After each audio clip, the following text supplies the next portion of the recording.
Son las 6 de la tarde y empezamos un nuevo programa de Coding with You, el programa donde aprendemos a programar videojuegos.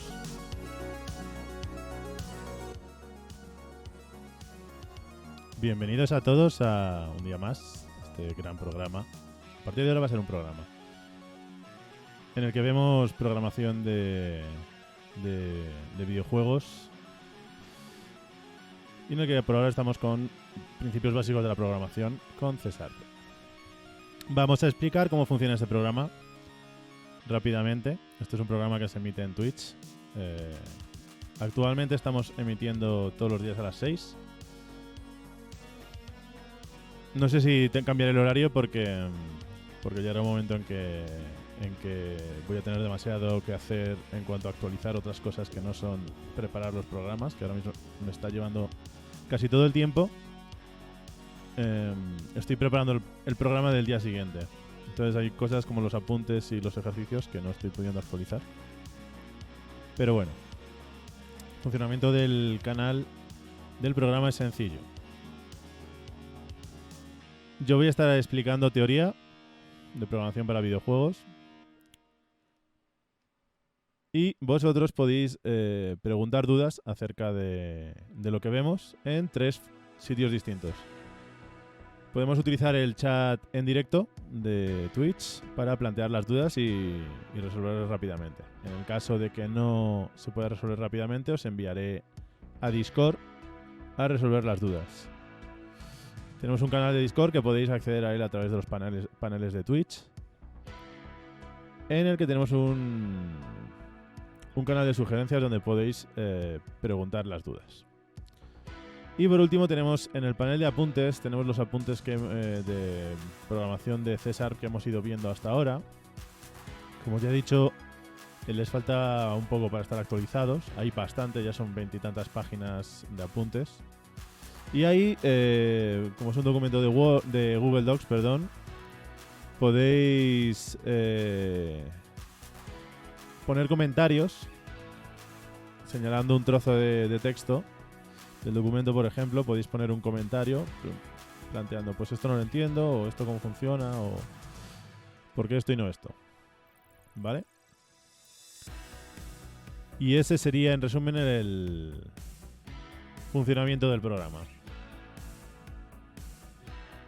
Vale. Vamos con las noticias. Hoy mismo he creado un nuevo repositorio de ejercicios. Ahora cuando empecemos la clase vamos a ver una pequeña... Voy a hacer una pequeña guía que luego subiré de cómo trabajar con este repositorio de ejercicios. Básicamente cómo descargarlo o cómo clonarlo. No voy a enseñar Git todavía, aunque esto es un repositorio de Git. Todavía no voy a enseñar Git, aunque ya os he dicho que es una herramienta muy útil para cualquier desarrollador de videojuegos, sobre todo para los programadores.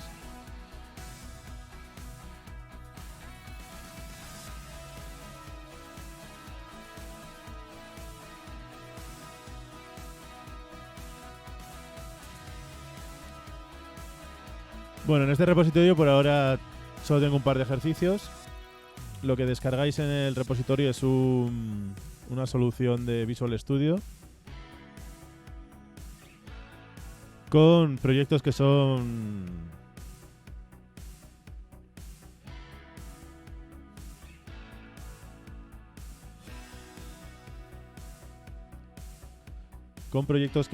voy a enseñaros un poco Vale. Esto sería, por ejemplo, este es ejercicio 2, ejercicio 1, bueno, aquí he abierto. Tenéis pues los archivos de código que necesitáis para trabajar con las instrucciones, y luego tenéis un par en todos los proyectos cada proyecto es un ejercicio. Tenéis pues un TXT con errores comunes para cuando os atasquéis podéis acceder a él. A lo mejor alguien ha cometido el mismo error. Si no, ya sabéis, os vais a Discord y me dejáis la duda. Y luego la solución. ¿Vale? La solución simplemente es código. No explico nada especial. Si veo que hace falta en el futuro, pues añadiré explicaciones a la solución. Y esto es básicamente. lo que son los ejercicios. Vale.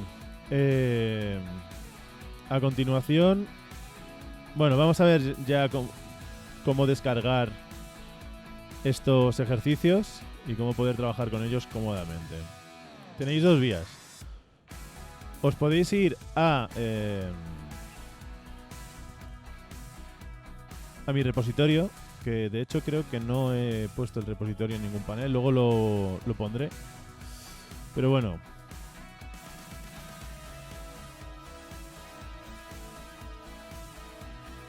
Si queréis acceder ahora mismo, a ver, tengo un repositorio en GitLab. Os dejo el enlace en el chat para quien quiera entrar ahora al repo.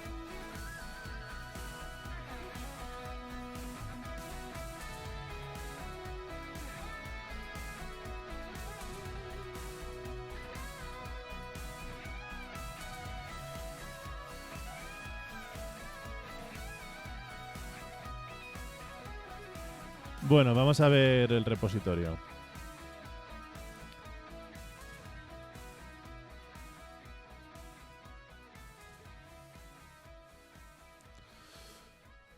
Vale, si seguís el enlace que he puesto ahí, que tengo pendiente, tendré que ponerlo.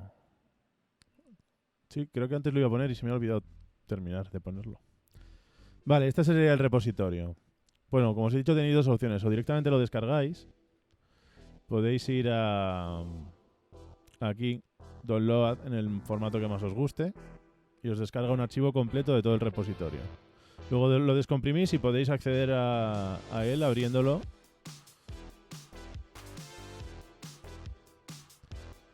Directamente con la solución. Y así podréis ver directamente toda la solución. ¿Vale?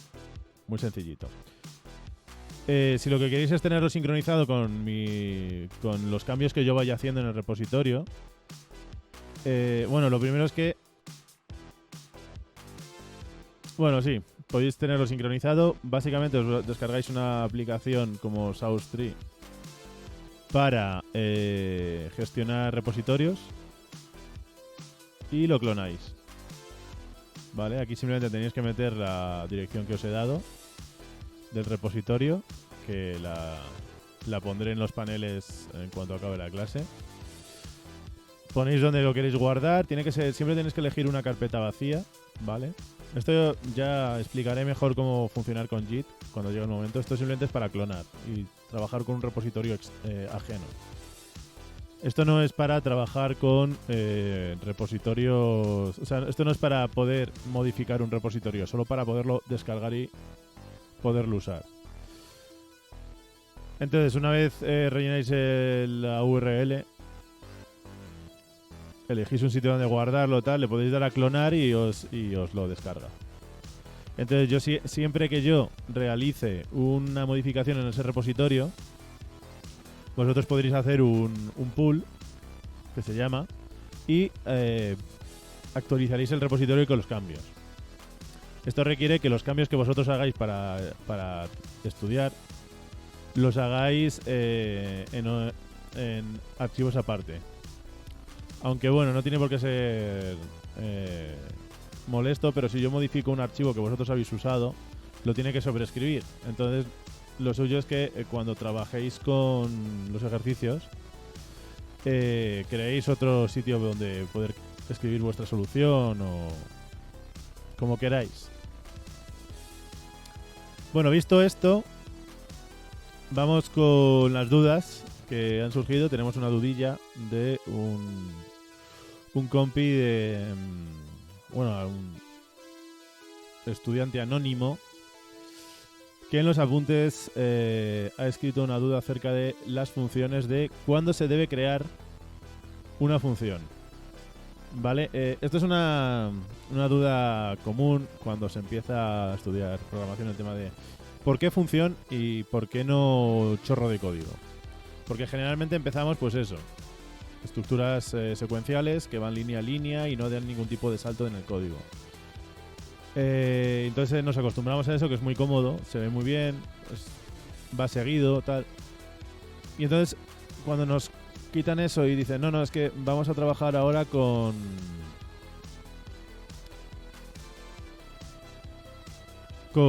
bloques de código que van a estar cada uno en su sitio, bien ordenado, ¿vale? Entonces, al principio se ve un poco reactivo a eso, porque uno ya se ha acostumbrado a una cosa, pues ampliar requiere un cambio. Pues en este caso, las funciones, vamos a decir que las utilizamos para encapsular código que podemos reutilizar, ¿vale? Es decir, si yo tengo una función que me calcula la distancia entre dos puntos, yo la puedo utilizar una y otra vez. Quiero decir, si yo quiero calcular la distancia entre dos puntos, no tiene sentido que cada vez que la quiera calcular en mi código, yo escriba la función, el código que calcula la distancia entre dos puntos. No tendría ningún sentido, porque tendría que estar copiando y pegando código.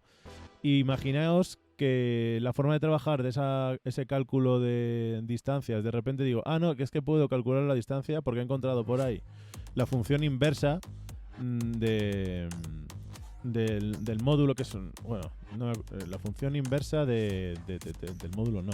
Bueno, hay por ahí una función matemática creada por John Carmack, si no recuerdo mal, que calcula la distancia entre dos puntos o la dirección, algo así, lo hace súper óptimo y es una cosa maravillosa. Entonces imaginaos que vosotros lo habéis estado haciendo con matemáticas, las del colegio, y eso es muy poco óptimo. Entonces decir, bueno, voy a cambiar la forma de calcular la distancia entre dos puntos, pero voy a utilizar esta nueva metodología que es mucho más eficiente. Vale, ahora imaginad que tenéis ese cálculo de distancia entre dos puntos en 17 sitios del código distinto. Os tenéis que tirar pues a lo mejor media hora, una hora, buscando cada sitio donde habéis escrito ese código y cambiándolo en cada sitio. Sin embargo, si vosotros lo tenéis metido en una función, la función de calculate distance between points, por ejemplo, pues solo lo tenéis que cambiar ahí, ¿vale? Entonces, no es solo con el tema de la función. Todo código que se pueda reutilizar se tiene que poner en una estructura que permita que lo reutilicemos de forma cómoda, ¿vale? Siempre os digo que si estáis escribiendo código y de repente os dais cuenta de que ya habéis escrito ese código hace 27 líneas y decís, bueno, pues lo copio y lo pego, pues algo estáis haciendo mal. A lo mejor ese código que estáis copiando y pegando lo tenéis que meter en una función, o tenéis que crear una clase que se encargue de gestionar este tipo de operaciones. Por ejemplo, yo podría tener una clase de matemáticas para todas las matemáticas que voy a hacer para mi programa o mi juego, porque yo quiero tener las operaciones matemáticas en un sitio aparte, porque al final esto es todo el rato igual, ordenar el código para que sea cómodo de usar. Pensad en el programador que va a venir después de vosotros, ¿vale? Si vais a ser vosotros, os jodería mucho que os diesen un código ilegible y que fuese un absoluto desastre y que requirieseis tener, pues yo qué sé, egiptología para saber cómo demonios traducir el código, ¿vale? Entonces siempre pensamos en la mejor forma de codificar de forma que sea lo más ordenado y cómodo de leer posible. Pues entonces, una de estas cosas que vamos a hacer es crear funciones para no repetir código, ¿vale? Espero que haya podido con eso responder a la pregunta. Y bueno, vamos a empezar con la clase. Como habéis... Si no ha fallado, sí. Sí, ha cambiado. Como habéis podido ver en el título de la lección de hoy, hoy vamos a repasar funciones, vamos a ampliar un poco cosas de funciones. Luego vamos a ver tipos de referencia forzado. Si nos da tiempo vamos a ver un concepto que son las variables locales y las variables globales. Y por último, que no creo que nos dé tiempo, es ver clases. Otra vez vamos a repasar clases y vamos a ampliar un poco lo que vimos, ¿vale? Pues vamos al lío. Bueno, vamos a cerrar este proyecto porque no es el que queremos, con el que queremos trabajar. Proyectos recientes. Aquí estamos. Vamos a ver nuestro proyectito de movidas. Vale. Pues nada, vamos a repasar rápidamente lo que son las funciones.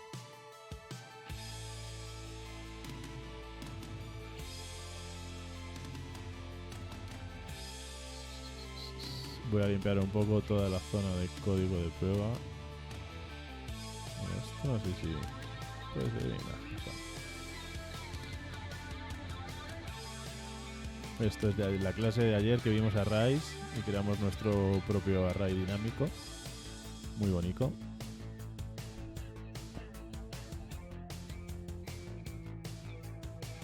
Vale, recordemos que una función es un bloque de código con nombre al cual podemos invocar utilizando ese nombre, ¿vale? La especificación del lenguaje para las funciones, la más básica, sería siempre tipo de dato que devuelve la función, seguido del nombre de la función, seguido de un paréntesis en el que tendremos la lista de parámetros, seguido del bloque de código de la función. ¿Vale? El tipo de dato devuelto nos indica cuando la función devuelve un valor, porque es un LValue, nos indica qué tipo va a ser. Es decir, cómo tiene que interpretar el programa la información que devuelve.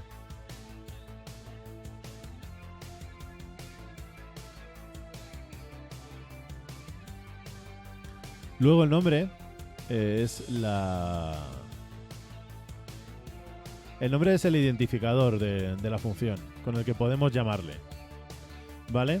Ese nombre tiene que ser lo escribimos en Pascal Case, que se llama, que son todas las palabras juntas con la primera letra en mayúscula. Por ejemplo,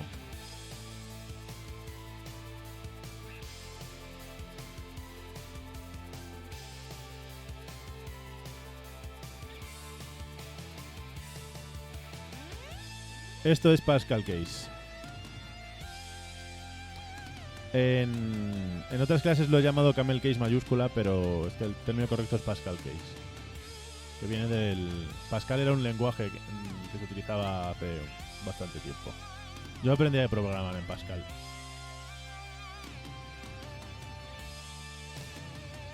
Vale. Después del nombre de la función tenemos la lista de parámetros. La lista de parámetros son... los parámetros son variables locales de la función y son los que reciben los valores con los que va a trabajar la función, ¿vale? Si yo hago una función suma, adición, pues va a necesitar dos valores al menos. Pues estos serían los parámetros, ¿vale? Y como hemos dicho, son variables internas de la función. Por lo tanto, su declaración es igual. Tipo de dato y nombre del parámetro, ¿vale? Luego, en el cuerpo de la función, simplemente tendríamos pues lo que tiene que hacer la función. Por ejemplo, en esta función de suma, yo podría hacer pues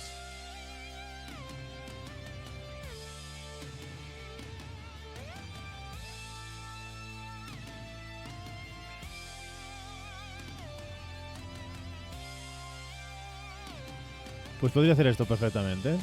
Calculo la suma y la devuelvo. Vale. Ya vimos que si no queremos devolver nada, en lugar de poner tipo de dato, ponemos void. ¿Vale? Y en el caso de que devolvamos algo, tendremos que utilizar la palabra clave return para devolver ese valor. Vale, yo creo que esto es un poco lo que vimos. Bueno, vimos sobrecarga. Sobrecarga rápidamente porque no quiero volverlo a explicar, que lleva bastante tiempo. La sobrecarga es cuando una función... tenemos más de una función con el mismo nombre Y tenemos la lista de parámetros para distinguirlas entre sí. De hecho, a nivel general, las funciones se distinguen entre sí por lo que llamamos firma. La firma es... técnicamente la firma es el tipo de dato, el nombre de la función y la lista de parámetros. Aunque para sobrecarga solo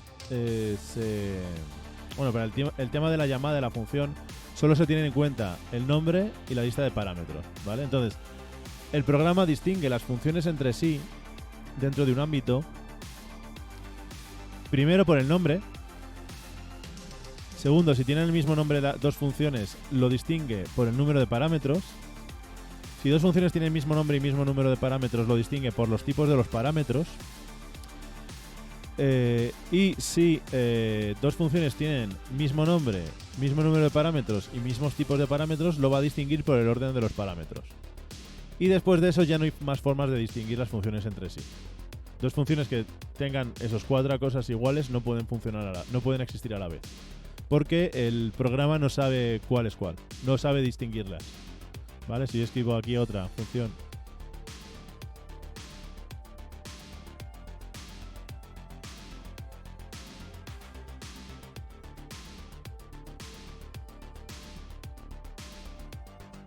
Cuidado que el nombre del parámetro da exactamente igual, ¿eh?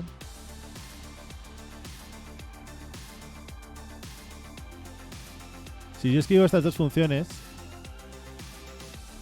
¿vale? El programa no es capaz de distinguirlas porque tienen mismo nombre, mismo número de parámetros, mismos tipos. Y, bueno, la cuarta no podría ni siquiera tenerla en cuenta porque los parámetros son todos del mismo tipo. Entonces no puede variar el orden de los parámetros, ¿vale?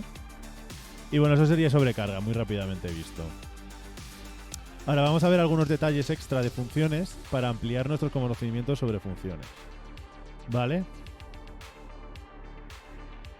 Vamos primero con la devolución de información por parte de una función.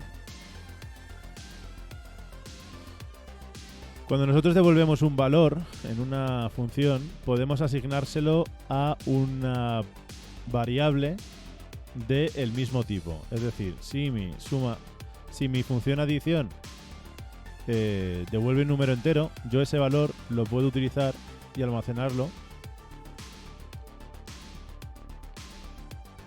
en un número entero.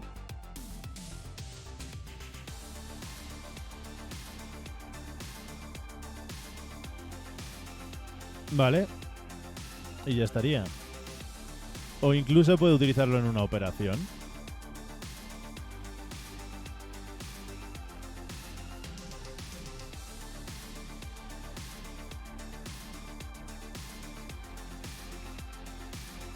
Y esto también nos funciona. ¿Vale? La expresión de la llamada a la función evalúa un número entero y lo suma con otro número entero. ¿Vale? Y se puede guardar. Y luego ya evidentemente la suma devuelve el valor que se almacena en B. Esto no quiere decir que yo no pueda llamar a una función que devuelve algo de esta manera.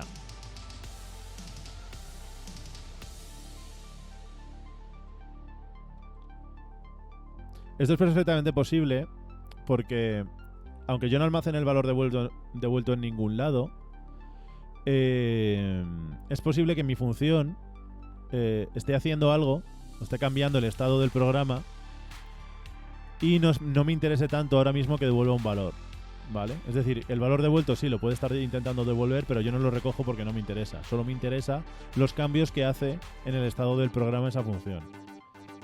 Igualmente, este tipo de comportamientos duales en una función debería intentar evitarse, ¿vale? Si vamos a devolver un valor es porque siempre está justificado recoger ese valor. Pero bueno, el lenguaje nos lo permite.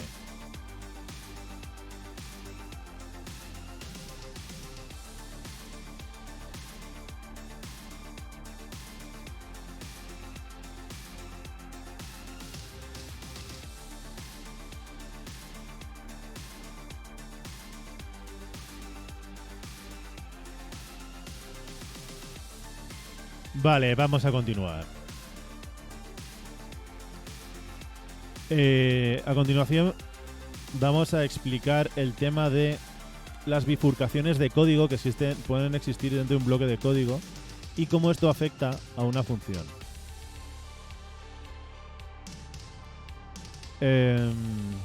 A ver, dejadme pensar un ejemplo. Alguno que no sea demasiado simplón.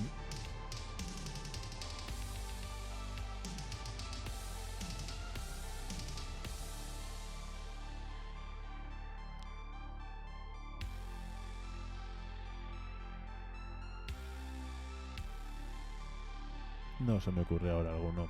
Bueno.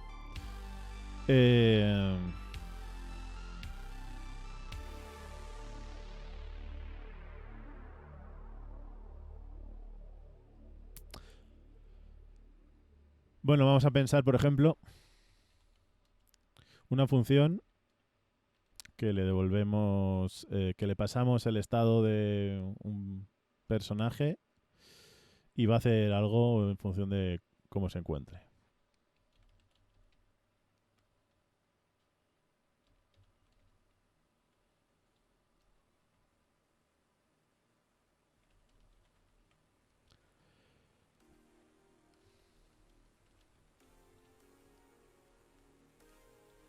Vale, esta función simplemente va a recibir un valor booleano de isAlive y ya está. Muy sencillita. Entonces yo, cuando... Bueno, es que no está devolviendo nada. Estábamos hablando de return y me he ido a otro ejemplo. Vale. Vamos a... Vale, que devuelva un string de texto, por ejemplo.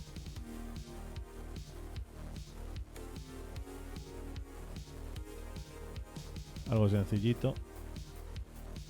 Podemos decirle que devuelva pues un texto que luego a lo mejor lo podemos escribir. Entonces, si está vivo,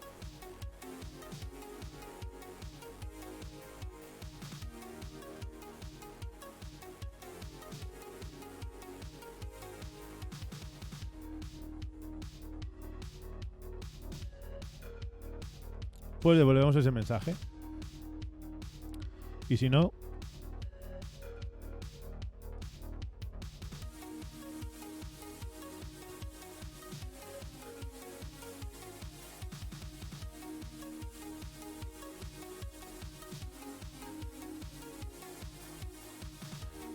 pues devolvemos ese otro. Vale, ¿qué es lo que está ocurriendo aquí? Yo cuando utilizo este if, estoy creando una bifurcación en el código, una bifurcación condicional. Es decir, que es posible que este código no se ejecute. Entonces, si yo hago... Si yo no dejo una alternativa de return para el caso en el que isAlive sea falso, va a llegar al final del bloque de código y no va a haber devuelto ningún valor. ¿Vale? Entonces, cuando a nosotros nos pasa esto, el error que nos va a salir es no todas las rutas de acceso de código devuelven un valor. ¿Vale? ¿Por qué? Porque básicamente en el flujo del código de la función hay extremos de esos caminos, de esas bifurcaciones que no devuelven nada. Entonces eso no se permite en César. Todos los caminos, todas las posibles bifurcaciones del código tienen que devolver algo, ¿vale? Entonces en este caso, si descomentamos esto, ya absolutamente todas las posibilidades del código devolverían algo. Entonces ya desaparece el error.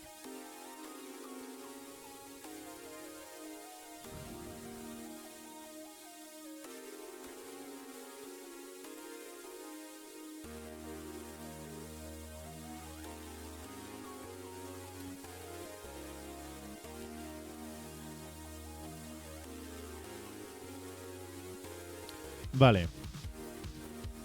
Entonces, simplemente tenemos que entender que una función que devuelve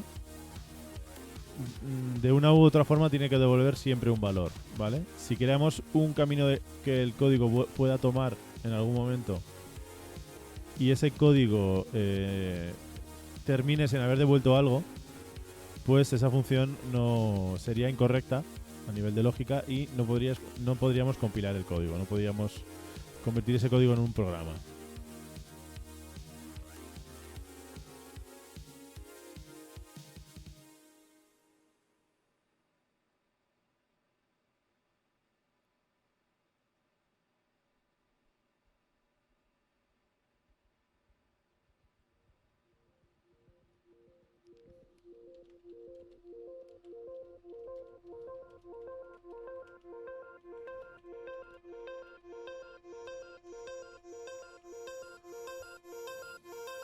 Vale. Pues yo creo que eso se entiende bien. Evidentemente, para que esto se pueda siempre hacer bien, hay que entender muy bien cómo se crean nuestras bifurcaciones de código, ¿vale? Recordad que siempre que tenemos una expresión condicional, que las hemos visto en los ifs, las hemos visto en los switch, las hemos visto en los for, en los while, en los do while, ahí siempre que tenemos una expresión condicional tenemos bifurcaciones de camino, ¿vale? Excepto el do while, todos siempre van a generar un camino alternativo. El do while, como se autocierra y siempre entra en su propio camino, bueno, pues lo único que hace es que cuando sale, pues se va por otro camino. Pero realmente, como su código sí que se ejecuta siempre, podría no haber problema. De hecho, bueno, tampoco tendría mucho sentido hacerlo así. Vamos a ver algunas cosas de... Por ejemplo, esta función en realidad, según a quien leas, es muy...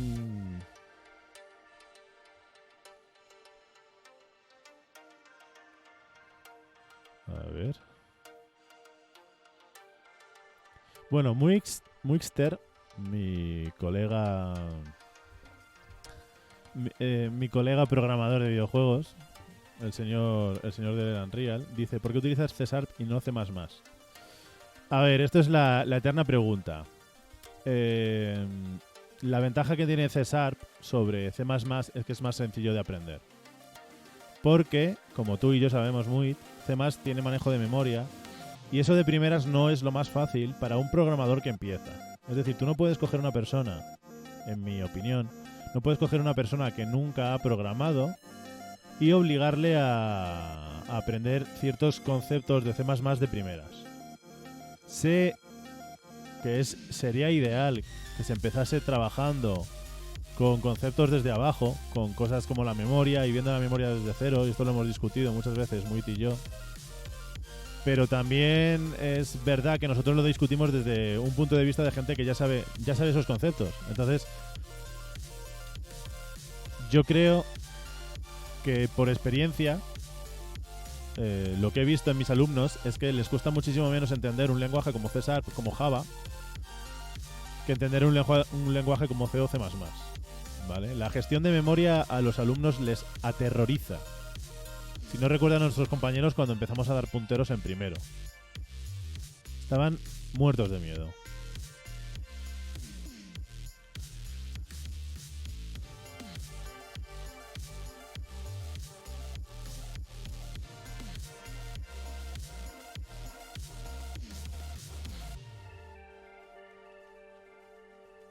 Vale, espero que esta breve explicación...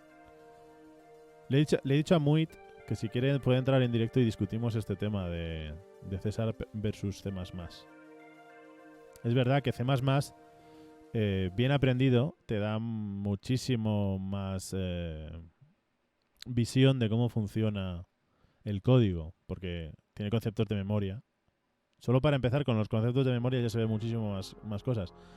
Pero sí que es verdad que C#, los principios más básicos de la programación se pueden ver mejor que en C++.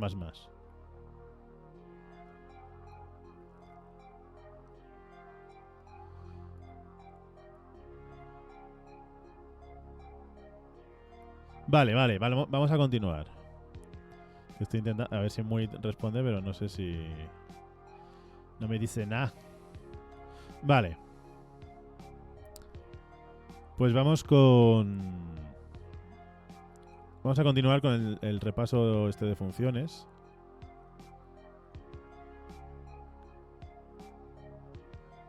Y vamos a seguir con el siguiente concepto. Es el tema de las funciones void, ¿vale? Las funciones void, aunque no devuelvan nada, sí que nos permiten utilizar la palabra reservada return para salir de las funciones, ¿vale? Tenemos que entender que return es una palabra reservada que lo que hace es salir, romper el bloque de código y salir del bloque de código en el que está cuando es una función, ¿vale?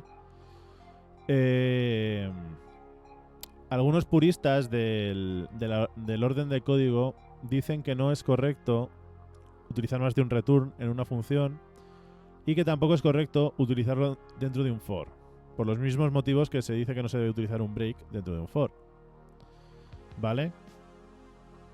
En este caso, sí que a nivel de corrección de código sí que pueden tener razón, pero es que a nivel de optimización no la van a tener nunca, ¿vale? Porque yo en mi función aquí, ¿qué podría hacer? Yo podría tener mi valor string para guardar.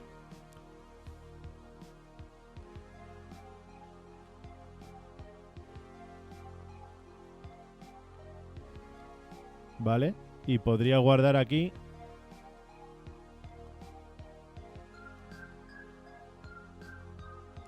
el valor que necesito. Y ya cuando salga de esto, al final de la función,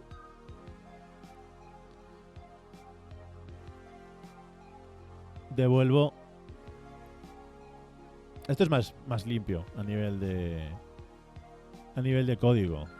Y está más ordenado y es verdad que se entiende mejor, pero nunca va a ser más óptimo que si yo devuelvo los valores en el momento justo en el que lo necesito devolver. Porque esto primero requiere una escritura de memoria. Lo cual, si esta función la tengo que llamar 50 o 60 o 70 o 100 veces por ciclo, tengo que hacer esa escritura de memoria 100 veces por ciclo. Entonces eso no es óptimo. Sin embargo, si yo no lo hago y me lo ahorro y directamente devuelvo el valor, estoy ahorrando un montón de proceso, de escritura de memoria. De hecho, ayer vimos en nuestra clase array dinámico que cuando hacíamos mal el crecimiento del array y lo hacíamos de uno en uno, una función tan sencilla como meter de uno en uno los 50.000 primeros números en un array de enteros tardaba 10 segundos en ejecutarse. ¿Por qué? Porque cada vez que queríamos meter un nuevo array teníamos que hacer una escritura de memoria y una copia de memoria. O sea, horrible. Entonces, sí que es verdad que esto es más limpio hacerlo así, y en algunos sitios os dirán que es más limpio, pero también es verdad que devolver directamente el valor, o sea, si esta función la llamo una vez cada 2 segundos, me da exactamente igual que haga esto, en realidad, porque no a nivel de procesador no se va a notar, es mínimo, completamente mínimo. Si esta función se llama cada 2 milisegundos, se va a notar muchísimo, ¿vale? Entonces, es algo a tener en cuenta, ¿vale? Pero bueno, simplemente esto al final son opiniones y bueno, hay quien les mola y quien no. Yo qué sé. O sea, entonces, sabiendo que return siempre va a romper la función, ¿vale? Que es por eso por lo que he explicado todo esto, porque nosotros cuando tenemos el código que teníamos antes, aquí hay una rotura de función y aquí hay otra, ¿vale? Aquí se sale de la función devolviendo el valor y aquí hace lo mismo. Entonces, sabiendo que eso ocurre, vamos a hablar cómo poder utilizar eso en una función de tipo void. Voy a utilizar el mismo ejemplo que tengo en los apuntes, que básicamente es Le damos un texto y escribe la primera palabra. Entonces lo que vamos a hacer es un for que recorre el string. O sea, recordemos que el string es un array de caracteres y es un tipo de referencia. A ver, que mientras hablo no me doy cuenta de lo que hago. ¿Ves? Hablo y no se me escapan las cosas.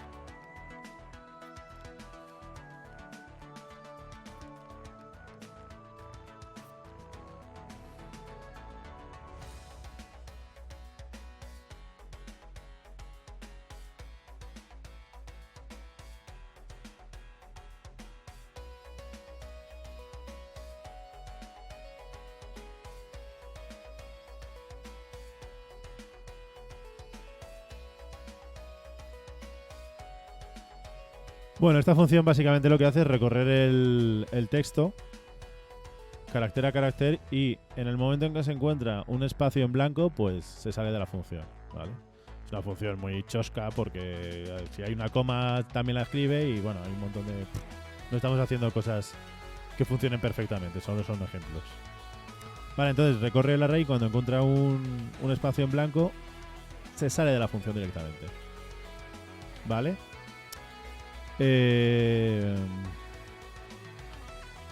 Esto pasa lo mismo de antes. Hay quien nos va a decir que es incorrecto. Aquí a nivel de compilador no sé si realmente da problemas, porque cuando se optimiza en compilador algunas instrucciones de iteración puede dar problemas.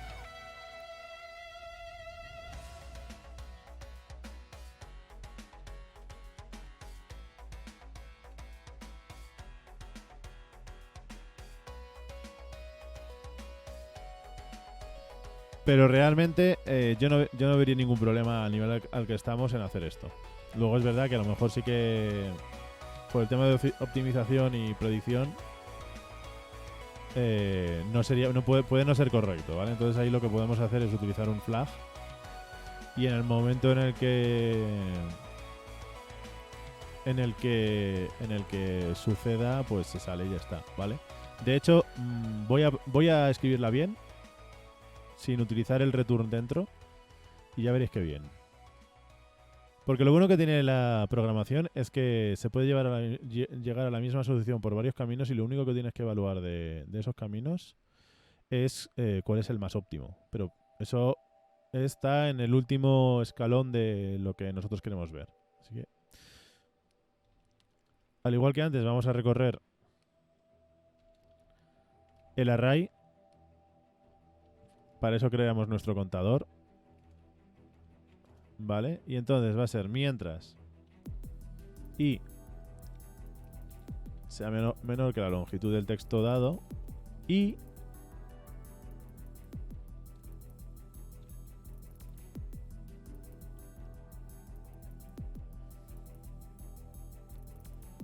el carácter que estamos mirando sea distinto de un espacio. Y entonces lo que va a hacer, básicamente, bueno, aquí va.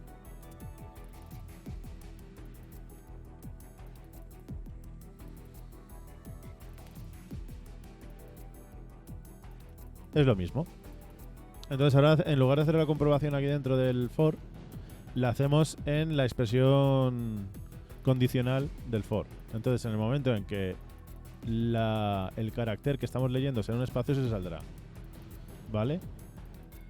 La diferencia es que aquí hemos metido el return dentro del for, lo cual puede ser incorrecto para algunos programadores. Y aquí ya no lo hacemos. Directamente hacemos la comprobación dentro de la expresión condicional y nos salimos. ¿Vale? Y esto funciona, está guay, ¿vale? De hecho, vamos a ver la función llamándola...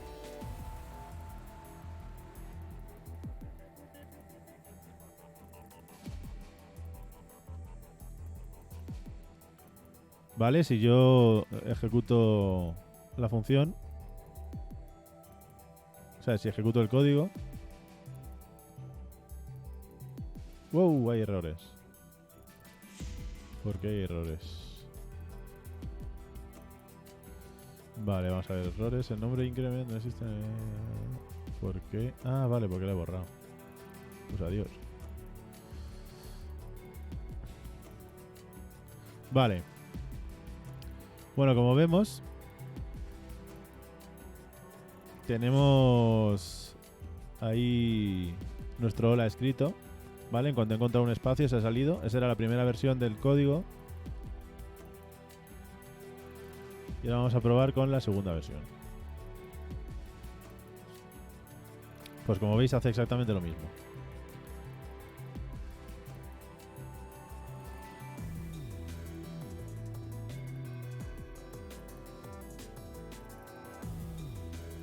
Vale, entonces hemos visto que se puede utilizar. De hecho, vamos a ver un ejemplo de otro uso del return que sí que es válido y se utiliza bastante. Imaginaos que yo le paso un...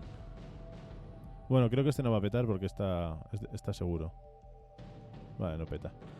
Vale, no peta por un motivo. Si yo quito esto, ahora sí peta. Vale. No sabéis lo que ha pasado, ¿eh? Vale.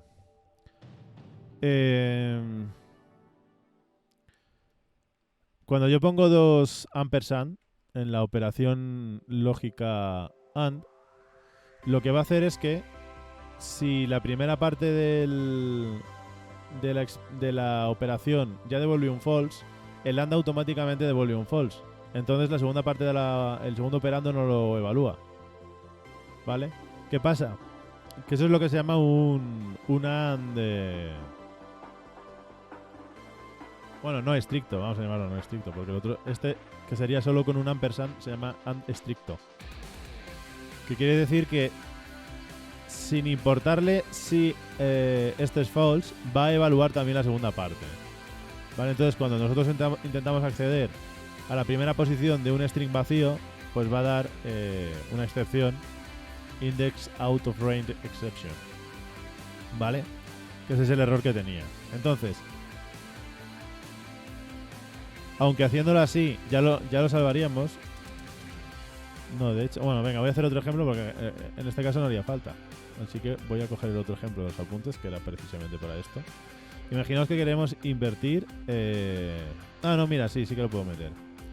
Imaginaos que yo hago esto.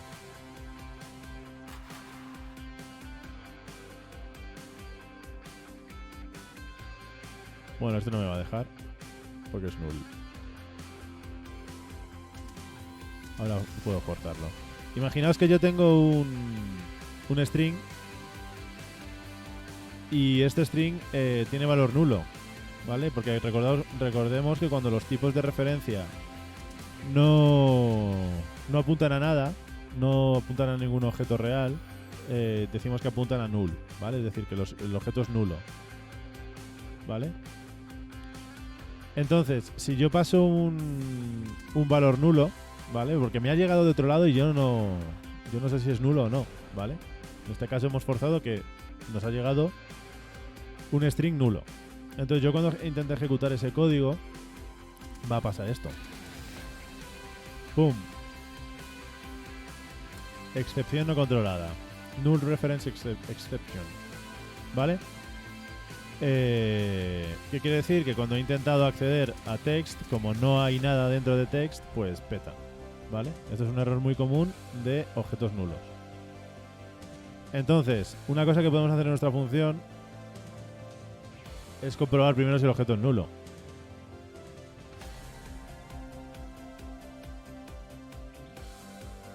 Y en el caso de que lo sea, pues salimos de la función.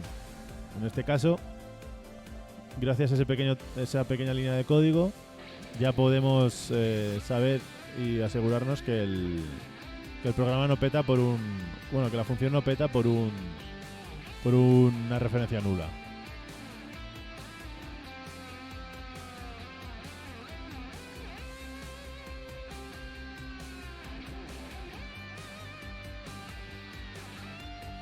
Vale. Como hemos visto que el return es un tipo de... Es una palabra reservada que lo que hace es salir de la función. Cualquier código a continuación del return será código inalcanzable, ¿vale?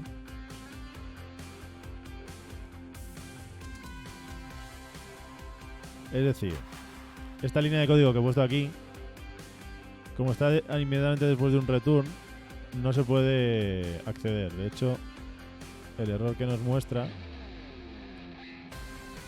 el warning dice, se detectó código inaccesible. Pues ya está. No se puede acceder al código porque está después de un return, después de una rotura del bloque de código, ¿vale? Simplemente un concepto de lo que es el código inaccesible. No es algo tampoco muy importante, pero ahí está. Sigamos con nuestra ampliación de funciones. Vale, vamos con el tema de la lista de parámetros. Bueno, como ya hemos visto, la lista de parámetros es... los parámetros son los argumentos que utiliza la función para trabajar.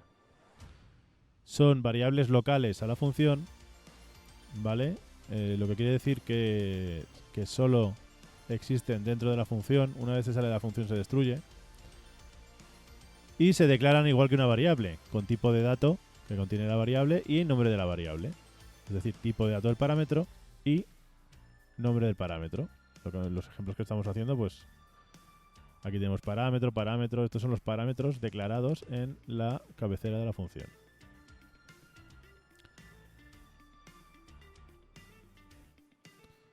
¿Vale?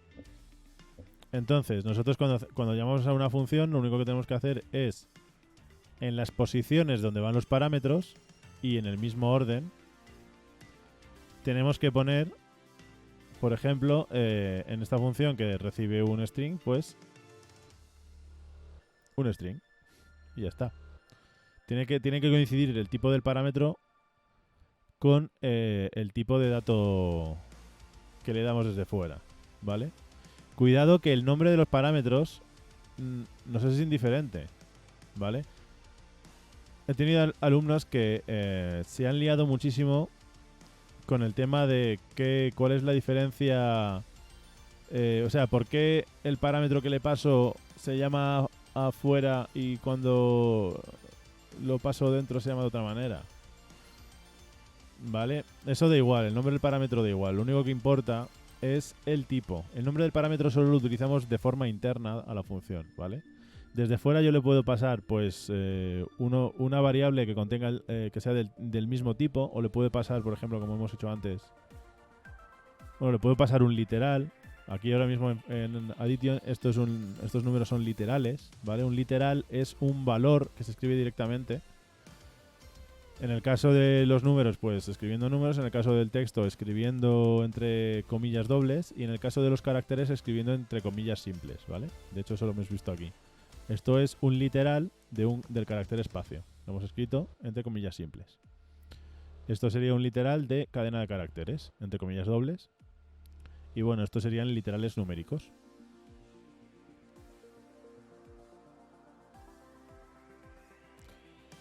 Vale.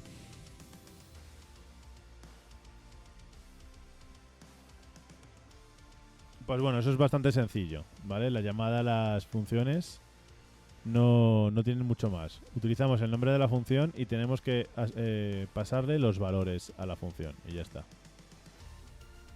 ¿Vale? Siempre siguiendo el mismo orden. Luego veremos que hay una forma alternativa de hacer la asignación de valores a los parámetros, pero quiero ver antes un concepto que se llama parámetros por defecto, ¿vale? Los parámetros por defecto son parámetros de una función que pueden adoptar un valor si no se les da ningún valor. Es decir,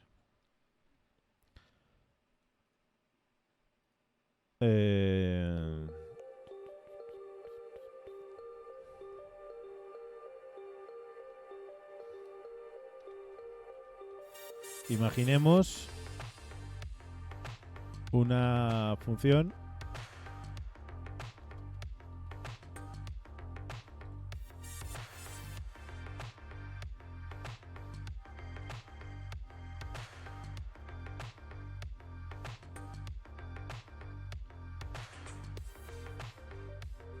Vamos a trabajar con nuestro actor. Nuestro actor tenía salud. Bueno, todavía no lo habíamos hecho cosas chachis. Bueno, no vamos a trabajar con él. Vamos a trabajar pues simplemente... ¿Dónde le he ido? Ah, vale, aquí estamos. Vale. Entonces simplemente le pasamos un valor de salud, un valor de daño, por ejemplo. Y por último vamos a poner un bool de...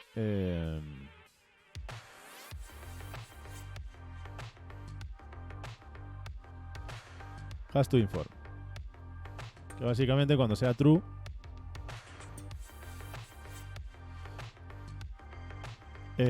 pues va a poner un mensaje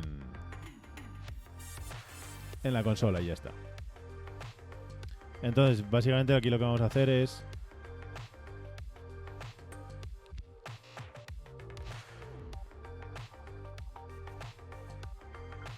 actualizar el valor de salud.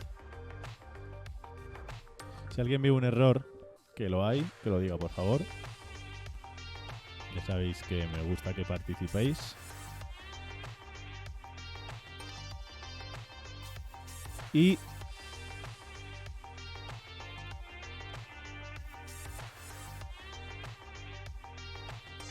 hombre, se ha entrado Jensuo. Bienvenido Jensuo, ¿qué tal estás? Espero que te fuese bien lo que vimos el viernes del 3 en raya. A ver, estamos viendo que él se ha convertido en Bull. No. ¿Por qué dices eso, Ali?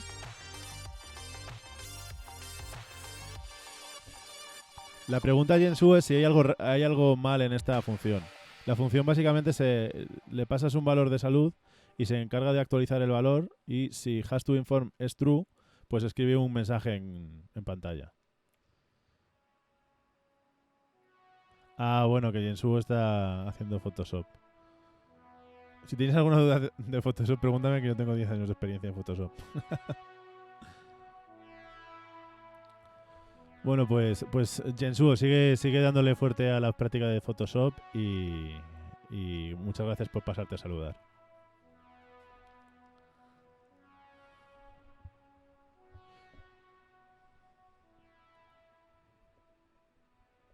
Sí, algo hay.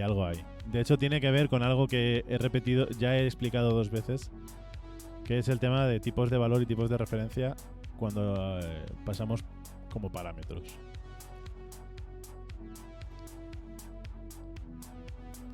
Mientras termino de escribir el programilla, o sea, la función, a ver si a alguien se le ocurre cuál es el problema.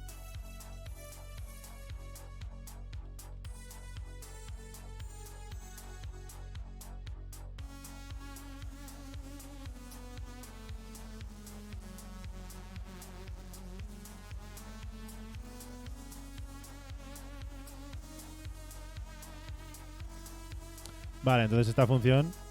No, vamos a borrar todo esto. Pum. Cuando yo la llame...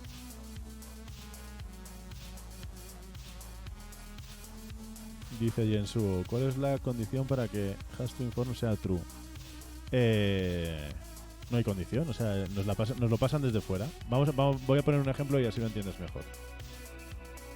Vale, vamos a...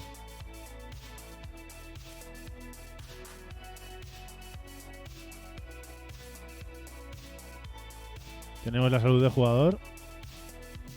Le vamos a hacer 25 puntos de daño.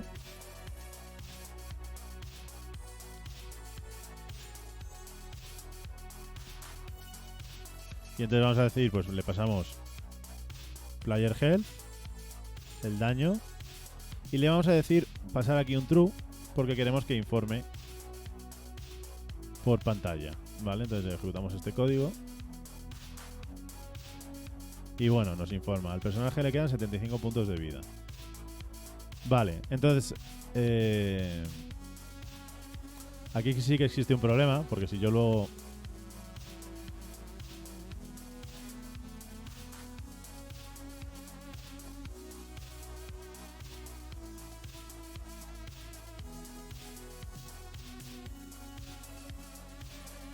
Ahora va a haber una disonancia en lo que ocurre. Y es aquí donde está el problema, y es lo que se estaba preguntando.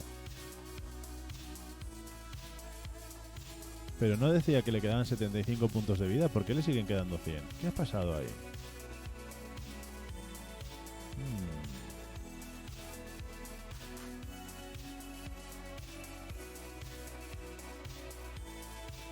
Exactamente, Jensuo. Porque lo que estamos pasando aquí, int, recordemos que es un tipo de valor de los tipos simples, ¿vale? Entonces recordemos que los tipos de valor, cuando se pasan como parámetro a una función, por cierto, no se me pase esto.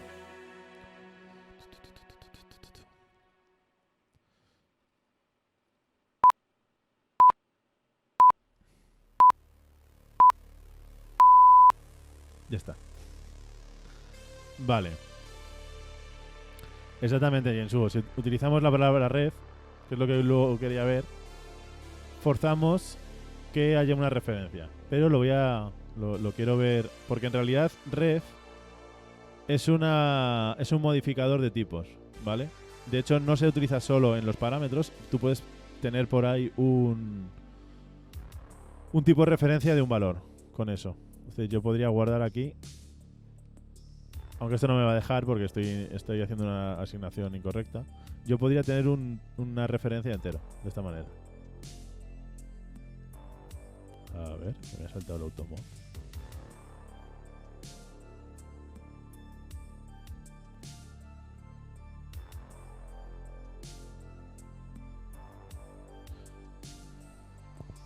No sé qué has hecho, Jensuo, pero me ha saltado el automod con lo que acabas de escribir. No sé por qué.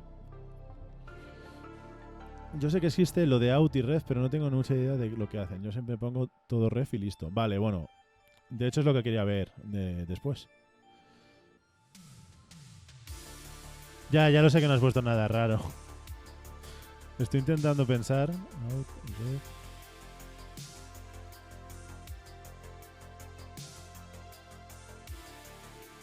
No sé. A veces... Es la primera vez que me salto el automod, así que... Vale. Entonces, efectivamente. Igualmente, lo que haces, Jen, de poner poner directamente ref a todo, no es seguro. ¿Vale? Porque ref lo que te permite es escritura y lectura. Y tú a lo mejor solo quieres hacer lectura o solo quieres hacer escritura. ¿Vale? Rápidamente, la palabra in es referencia de solo lectura. La palabra ref es referencia de lectura y escritura. Y la palabra out es referencia de solo escritura. ¿Vale? Luego cuando veamos eso, lo vemos. Estamos ahora, de hecho, con parámetros por defecto. ¿Vale? Cuando utilizamos parámetros por defecto, lo que hacemos...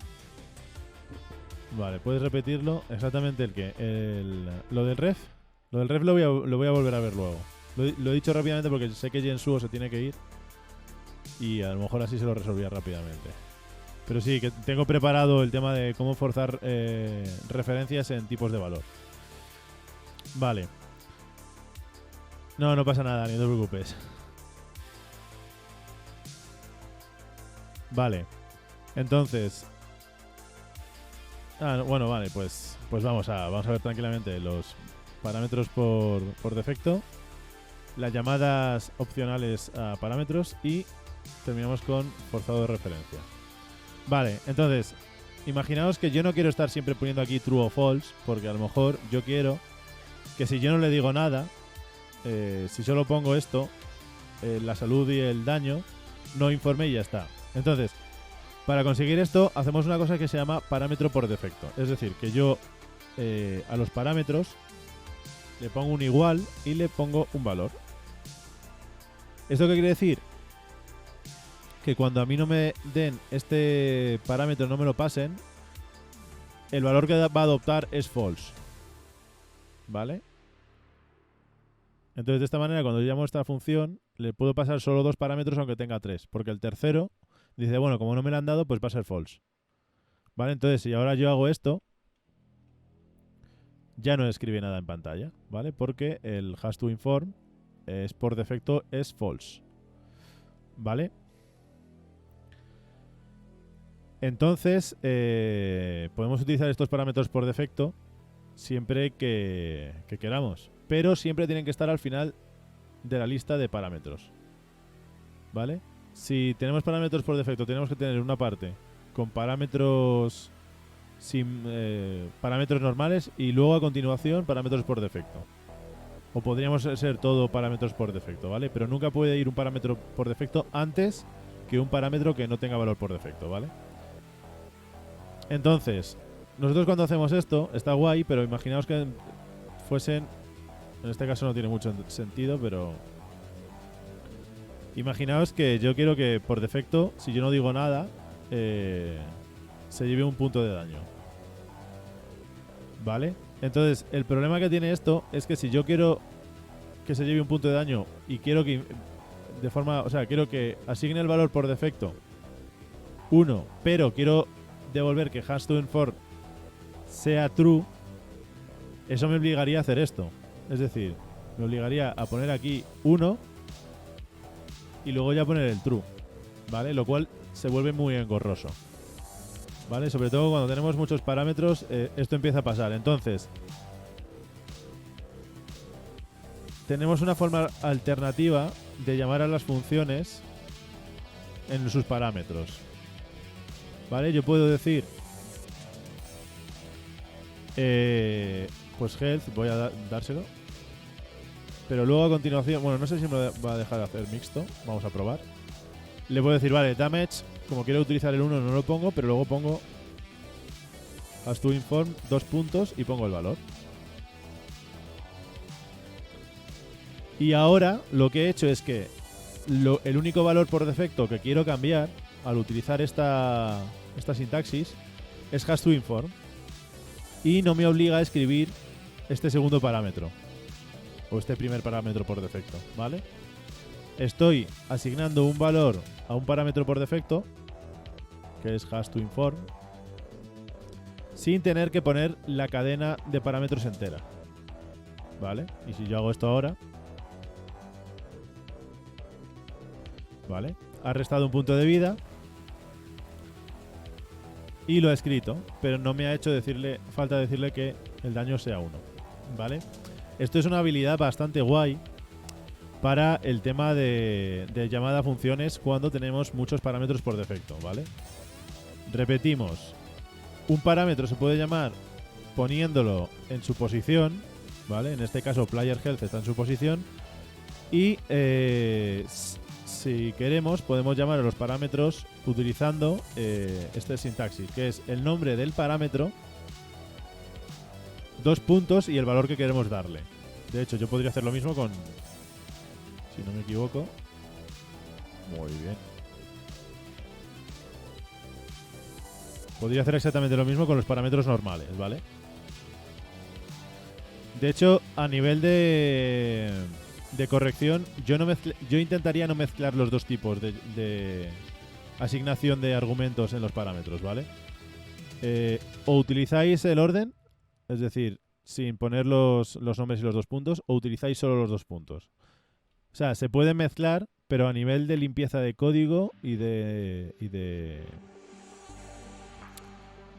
racionalización del código y de lectura, es mejor que no mezcléis, en mi opinión, ¿vale? Y entonces, hasta aquí han sido parámetros por defecto. Vale. Pues vamos a ver ahora.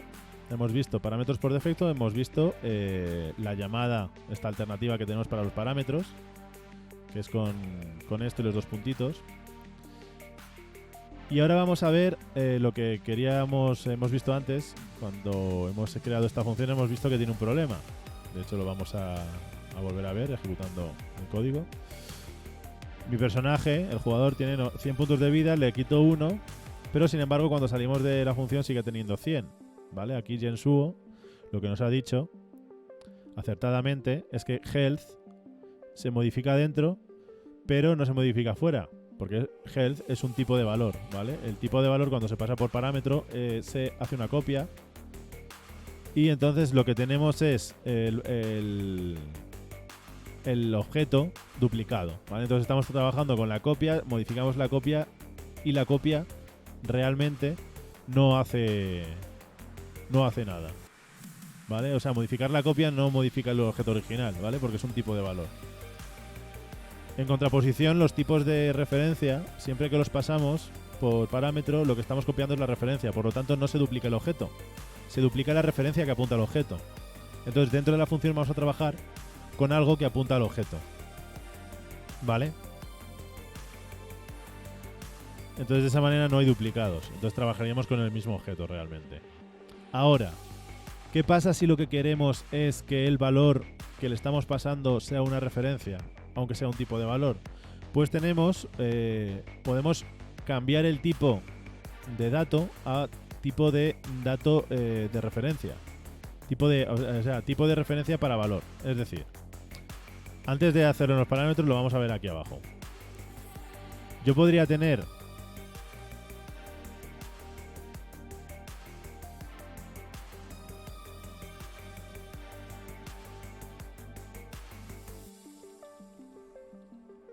esta referencia de la salud del jugador y simplemente le tengo que asignar esto, ¿vale? Esto me lo permite hacer. Esto es una referencia de tipo integer que va a apuntar a player health, ¿vale? Ahora ya no está guardando el valor en sí, ya no está guardando esos 100, sino que está guardando dónde están guardados los 100, ¿vale? De manera que si yo modifico cualquiera de los dos,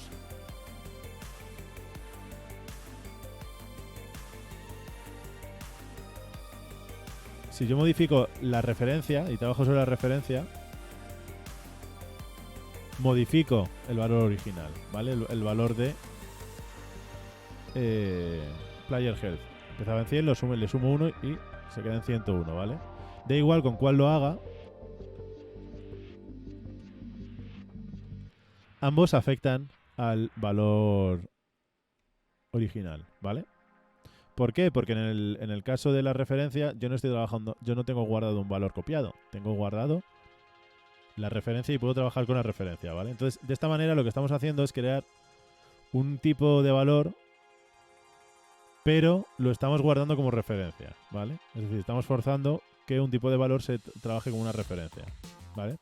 Básicamente utilizando la palabra clave ref delante del tipo, ¿vale? Simplemente le estás diciendo, vale, este integer es una referencia, ¿vale? No es un integer, sino una referencia a integer. Vale, vamos a ver si se puede hacer con las otras palabras, porque no lo he probado, sinceramente.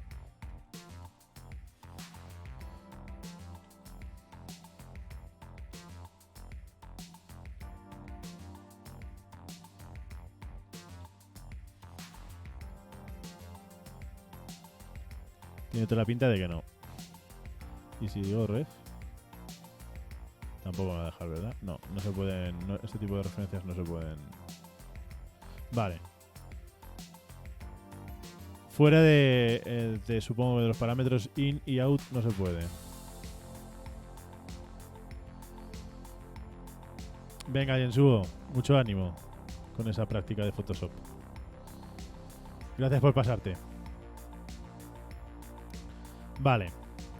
Entonces, visto el tema de las referencias para los tipos, esto lo podemos aplicar en parámetros, ¿vale? Ahora, si lo queremos hacer bien, yo cuando pase health lo he cambiado y ahora el tipo de parámetro es una referencia a integer, ¿vale? Entonces, yo ahora lo que le tengo que pasar es una referencia a integer.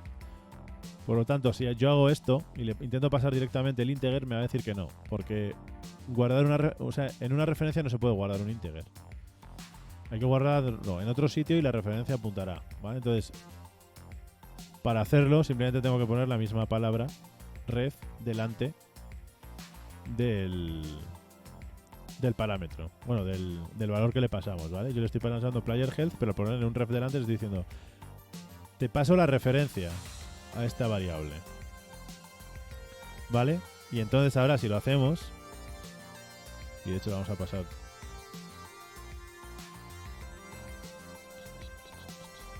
voy a quitar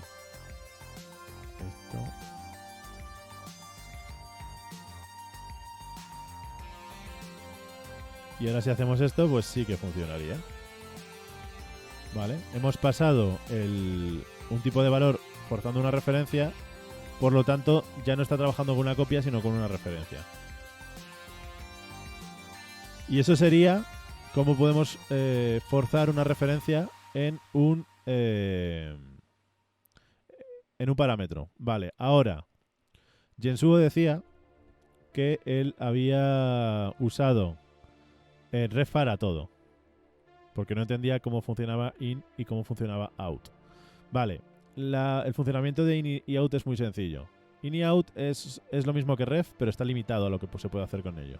Cuando yo hago in en mi función, de hecho esto va a hacer que se rompa. Cuando yo hago in, lo que le estoy diciendo es, te paso una referencia, pero solo te permito leerla. No te permito que la modifiques. Por eso, en esta línea ahora mismo, en la 42, como estoy intentando modificar la referencia, me está diciendo, o sea, el valor de contenido en la referencia, me está diciendo, esto no lo puedes hacer. No puedes escribir porque solo te estoy dejando leer, ¿vale? En este caso in solo nos permite utilizar health como L-value, como valor de lectura. Perdón, como R-value. L-value es de escritura. Como R-value, valor de lectura, ¿vale? Entonces, cuando yo intento aquí escribir, como no tengo el permiso para escribir, pues me dice, vamos a verlo, dice, no se puede asignar a variable int porque es una variable read-only, de solo lectura, ¿vale? Y ya está, así de sencillo. Int solo nos deja pasar la referencia, o sea, nos deja pasar la referencia, pero solo para leerla. Para leer el valor, no para escribirlo. Y lo mismo pasa con out. Out es lo contrario de in. Y de hecho, como vemos, tampoco nos deja. Ahora os explicaré por qué. Out pasa una referencia, pero dice, solo la puedes escribir, no puedes leerla. No mires lo que hay dentro. Entonces, ¿por qué no nos está dejando ahí en la línea 42? Si dice, bueno, pero solo está escribiendo, ¿no? Está diciendo que health es igual a menos igual damage. Vale, pero es que recordemos que esa línea de ahí, health, bueno, voy a copiarla, realmente es lo mismo que esto. Entonces, esto de aquí... Ah, bueno, espera. No sale error porque sale uno delante. Vale.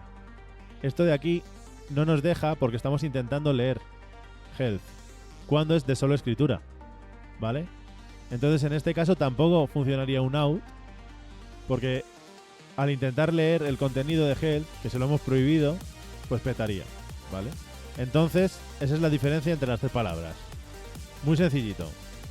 In permite referencia de solo lectura. Out permite referencia de solo escritura. Y ref permite referencia de escritura y lectura.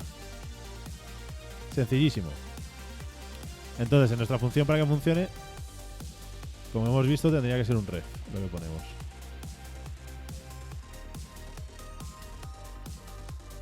Y entonces ya funcionaría.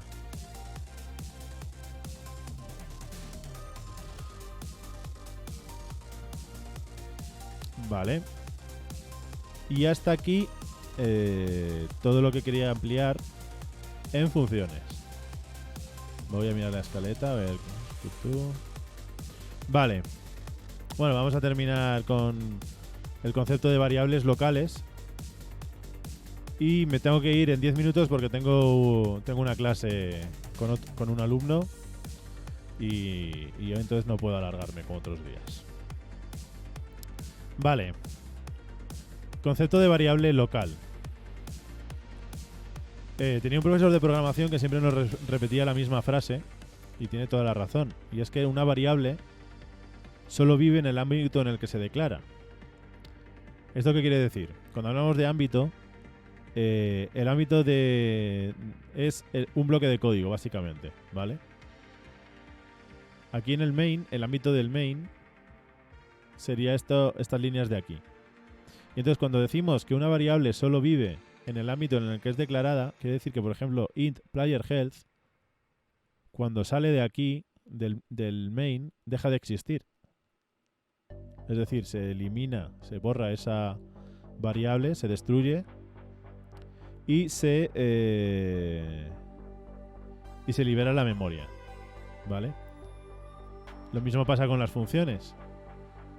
Hemos dicho que los parámetros son variables locales a la función. Cuando yo paso damage o health o lo que sea, cuando llega al final del bloque de código de la función, cuando termina su ámbito, estos parámetros se destruyen, se libera la memoria, ¿vale?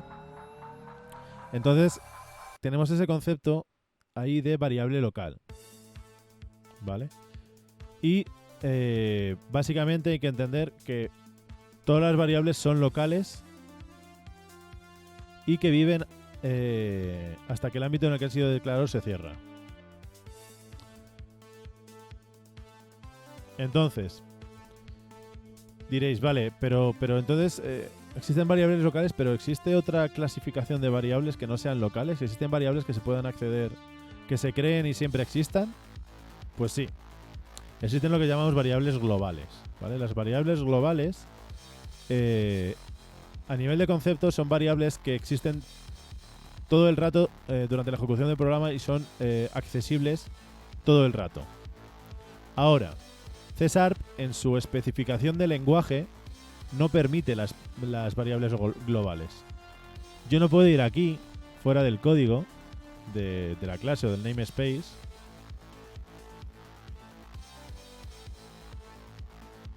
e intentar declarar una variable. ¿Vale? El error que vemos, si le damos, ¡pum!, nos dice: un espacio de nombres no puede contener directamente miembros como campos o métodos. ¿Vale? ¿Por qué? Porque en la especificación del lenguaje únicamente podemos crear o campos, que son las variables de las clases, o variables locales en los ámbitos del código, en los bloques de código. Pero fuera de las clases o de las structs o de nuestras definiciones de tipos o de nuestro código, no se pueden crear variables. Por lo tanto, en C# las variables globales no existen. Son inexistentes. Aún así, existen mecanismos para crear variables globales, crear ámbitos pseudo-globales, ¿vale? Que es básicamente crear una clase estática en la que podamos tener nuestras variables globales.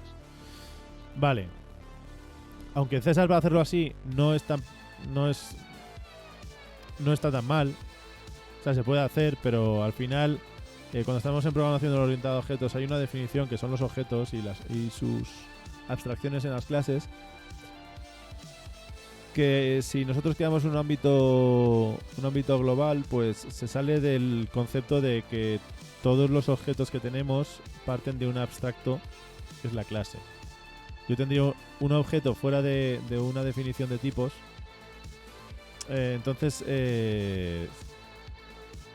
puede dar problemas, ¿vale? Pero bueno, en C#, gracias a que el ámbito pseudo global sería realmente una clase, no sería tan problemático como por ejemplo en JavaScript. En JavaScript tú puedes tener variables globales a cholón y no pasa nada y funcionan, y el problema que tienes es que a lo mejor tú tienes una variable global por ahí que se llama health y tú de repente decides crear un objeto que también tiene health. Pues empiezan los problemas. ¿Cómo distingues uno de otro? Pues no se puede. Bueno, se puede haciendo utilizando mecanismos especiales, pero las variables globales siempre se desaconsejan su uso, ¿vale? Y ya está. Ese sería el concepto de variables locales, variables globales. Y bueno, me sobran 5 minutitos. El siguiente tema que quería ver, que ya no da tiempo y por eso no voy a empezar, era el tema de... Quería repasar clases y ampliar un poco cosas de clases. Pero no voy a empezar porque quedan solo 5 minutos. Así que si queréis, vemos alguna duda que tengáis.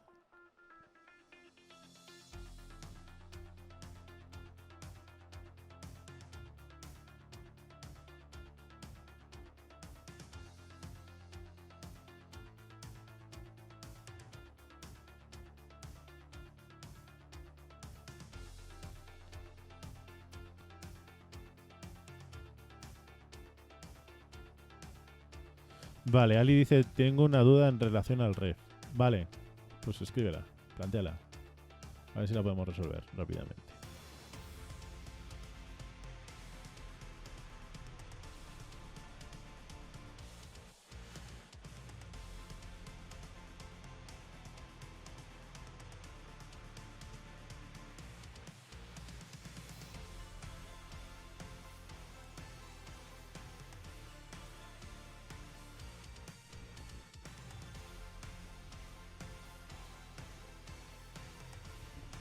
Lo que nos permite entonces es utilizar ese valor fuera de la función, ¿no? Para poder modificarlo en el código. No, no, lo has entendido al revés. Lo que nos permite utilizar ref es que dentro de la función estemos modificando el valor de fuera, ¿vale? Es decir, si yo fuera tengo mi player health, cuando yo le paso la referencia y trabajo con la referencia, lo que estoy modificando realmente es player health, ¿vale? Porque health no se ha copiado, no ha cogido 100 y aquí ha guardado un 100 y modifica ese 100. No, aquí lo que ha guardado es la referencia que está apuntando a esto. ¿Vale? Entonces realmente al trabajar con la referencia está trabajando directamente con el objeto original, ¿vale? Es decir, desde dentro de la función puedo trabajar con el objeto que está fuera.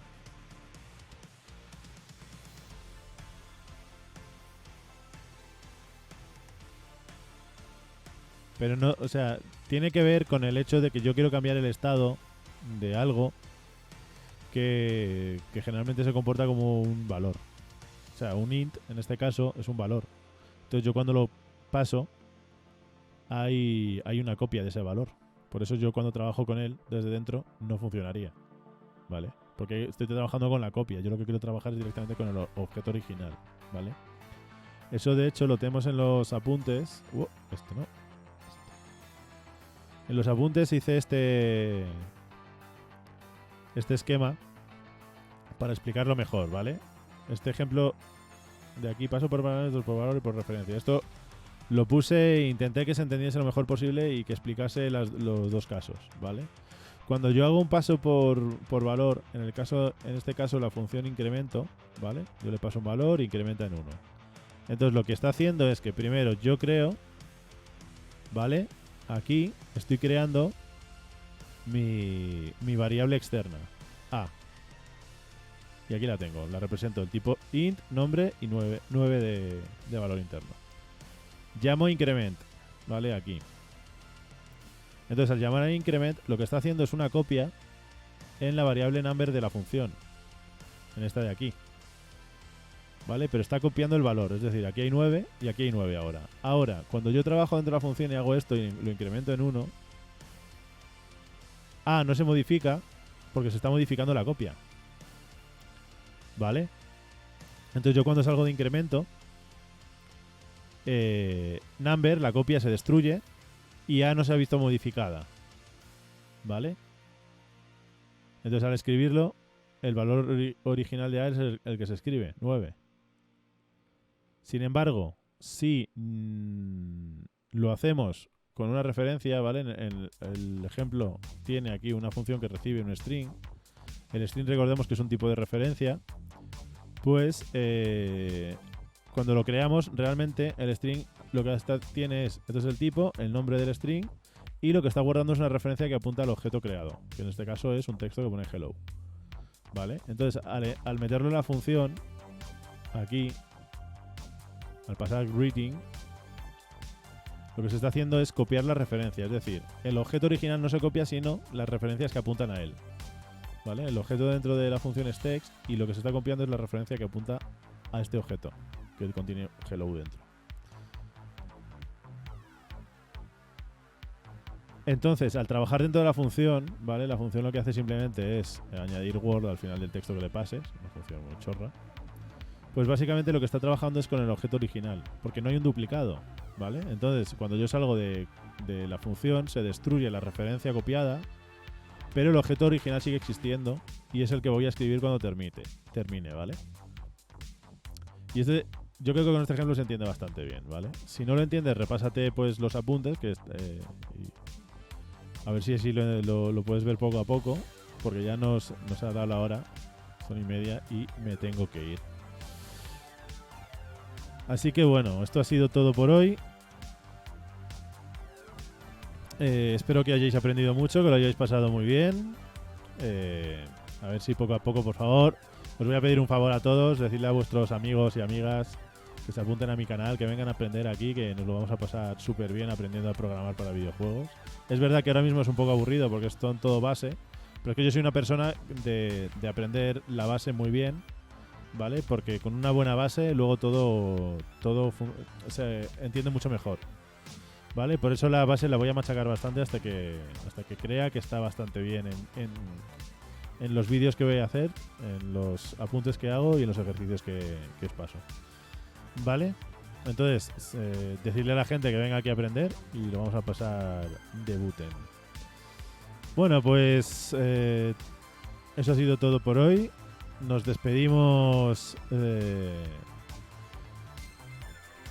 por hoy y mañana no habrá directo, ¿vale? El siguiente directo va a ser el jueves por dos motivos. Primero, no ha habido demasiada afluencia a los directos, entonces no parece que no hace falta este apoyo extra que ofrecía para final de exámenes. Así que el próximo directo será el jueves, ¿vale? Así me daría un poco más de tiempo para actualizar los apuntes y prepararos más material. Y eso. Sí, ya sabéis, os recomiendo enfervodecidamente que os apuntéis a Discord. Y allí tenéis el canal de sugerencias para que pongáis las dudillas. ¿Vale? Pues venga, muchas gracias a todos y hasta el jueves.